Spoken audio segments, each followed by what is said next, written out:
Bob Alessi, please tread lightly. This witness is going to rip you in half rhetorically. Oh, no. This is going to be brutal. Oh, Bob Alessi. Bob Alessi, you're going to be sacrificed to the cross-examination gods. You're not a bad person, but good luck. Good luck, dear friend. Good luck. Morning, Dr. Welcher. Good morning. We haven't been formally introduced. Your whole name? Robert Alessi, sir. Robert Alessi. Nice to meet you. Nice to meet you.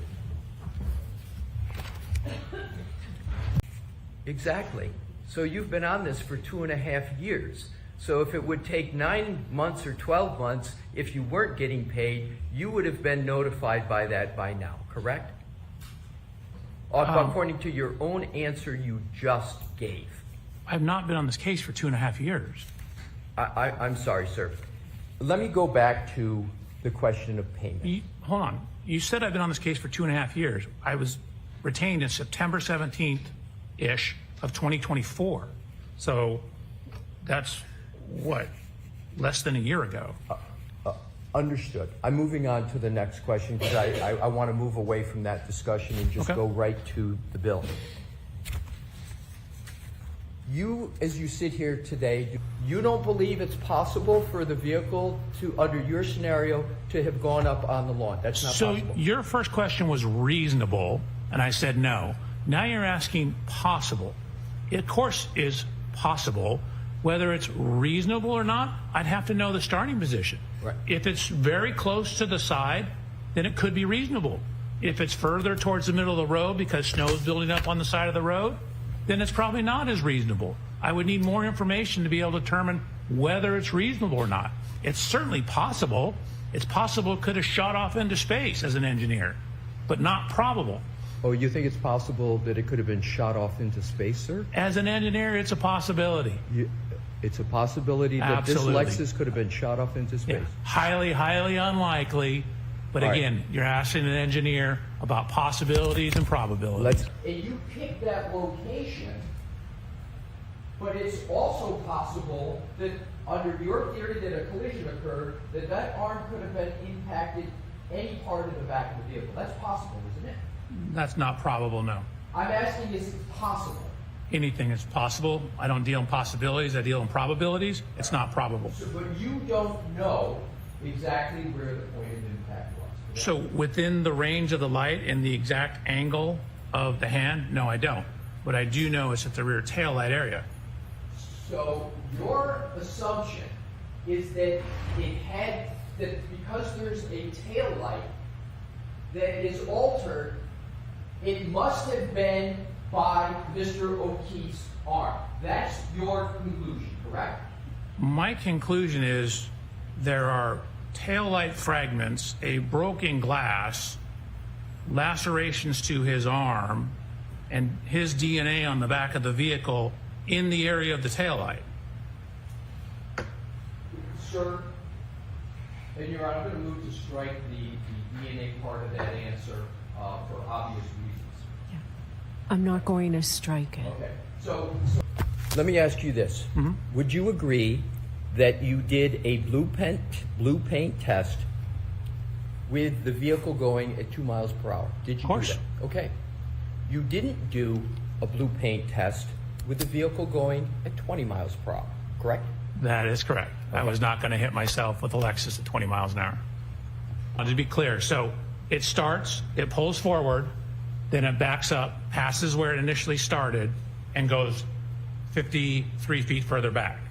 That's what I want to get to.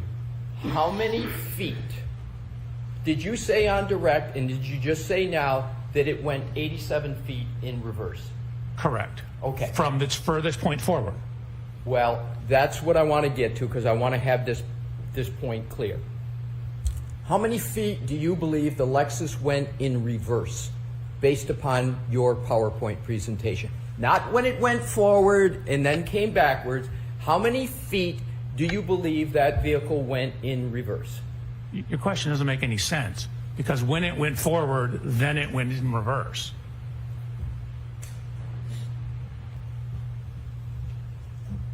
Isn't it true that if Mr. O'Keefe's arm were to be flexed like it was with the test subject in your blue paint test, the lacerations on Mr. O'Keefe's forearm would be oriented in a vertical direction?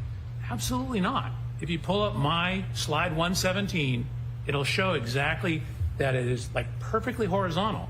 When you're standing like this, and this is the tail light, the laceration, when it comes across here and pushes my body, it's going to make a horizontal laceration because the 6,000-pound vehicle is going to push me out of the way.